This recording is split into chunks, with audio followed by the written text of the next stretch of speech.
Para saudara dan saudari yang terkasih, kalau kita belajar kitab suci, kita sebetulnya bisa lebih mudah mencari pesan dan maknanya lewat tokoh-tokoh yang hadir di dalam kitab suci itu.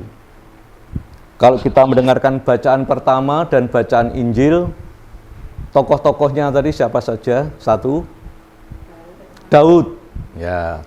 Dua, Herodes. Ya. Juga Herodias. Siapa lagi? Anaknya Herodias, ya kan? Yohanes Pembaptis. Dan tentu saja adalah Yesus sendiri. Apa yang kita pelajari dari Daud? Daud adalah leluhur Tuhan Yesus. Kalau dalam bacaan-bacaan sebelumnya yang kita dengarkan, Daud memang sebagai tokoh yang hebat. Dia memang ganteng, dia luar biasa. Tetapi jangan lupa, dia bisa mengalahkan tokoh luar biasa, raksasa yang namanya Goliat. Maka dia termasuk tokoh besar dalam tradisi Israel. Tapi jangan lupa, Daud juga tidak orang yang suci-suci amat. Dia pernah jatuh ke dalam kesalahan yang besar. Pada saat apa? Pada saat dia jatuh, matanya itu melihat istri kepala pasukannya yang namanya Uria. Daud menyesali itu. Tetapi Daud menjadi tokoh besar bukan karena kehebatannya, tapi justru karena pengalaman jatuh bangunnya itu satu yang tidak pernah ditinggalkan. Dia hebat bukan karena dirinya hebat, dia hebat karena karunia dan karena penyertaan Tuhan. Daud tidak pernah meninggalkan Tuhan. Yang saya ingat betul pesan Romo Harjo pada waktu saya belum tahbisan dulu, kita itu sekali waktu pasti pernah memiliki pengalaman jatuh.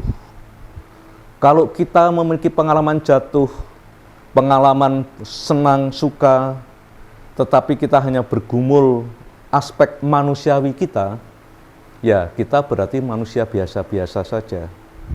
Tetapi kalau pergumulan hidup kita itu kita satukan dengan penyertaan Tuhan, dan kita percaya Tuhan itu menyelenggarakan hidup kita, maka pergumulan kita itu tidak sekedar pergumulan manusiawi, tapi sekaligus kita hidup di dalam pergumulan ilahi.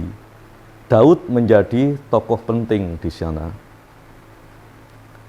Jangan lupa, Herodes itu ya tokoh yang bisa kita jadikan teladan figur. Dari sisi yang mana? Herodes sebetulnya dia kagum dengan Yohanes Pembaptis. Dia suka mendengarkan apa yang dikatakan oleh Yohanes Pembaptis. Maka dia juga sangat segan dan bahkan melindungi Yohanes Pembaptis. Kalau toh kita bisa belajar dari kekurangan dan kelemahan Herodes, Herodes tidak mampu untuk bergumul dengan persoalan hidup pribadinya kalau itu dikaitkan dengan apa? Dengan kekuasaannya dan dengan godaan yang paling luar biasa dalam hidup manusia. Siapa? Herodias. Herodias itu istri saudaranya, tapi mungkin karena cantik, Herodes klepek-klepek, tidak bisa berkutik, dan dari sisi itulah, maka pergumulan nurani dia itu menjadi sesuatu yang hebat, sehingga meskipun dia suka dengan kata-kata Yohanes Pembaptis, tetapi dia lebih mendengarkan kelemahan pribadinya ketika dia harus memilih tentang kekuasaan maupun tentang wanita.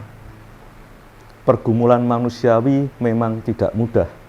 Seringkali kita terharu mendengarkan kata-kata suci, tapi hanya terbatas kepada terharu.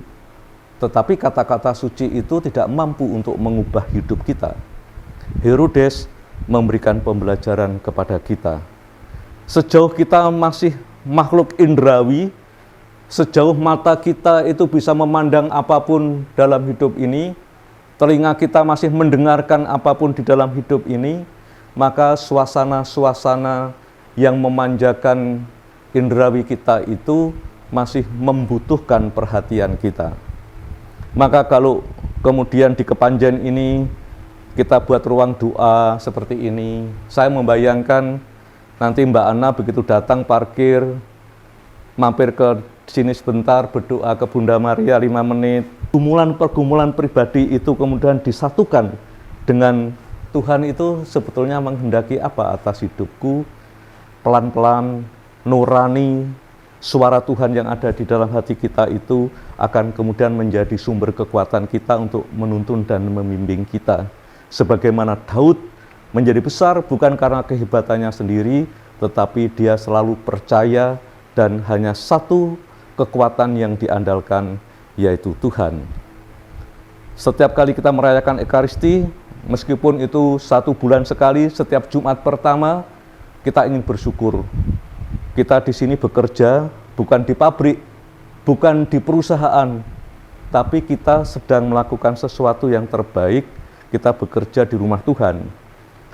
Campur tangan Tuhan menjadi sumber kekuatan kita. Mari kita syukuri atas anugerah hidup yang kita terima, dan terutama juga akan berkat-berkat yang kita miliki sebagai anugerah Tuhan, supaya seluruh tugas karya kita itu hanya satu yang kita lakukan. Kita ingin memuliakan Tuhan lewat mencintai pekerjaan, mencintai orang-orang yang ada di sekitar kita, dan kita ingin memuliakan pekerjaan kita karena kita mencintai Tuhan. Tuhan memberkati kita semua.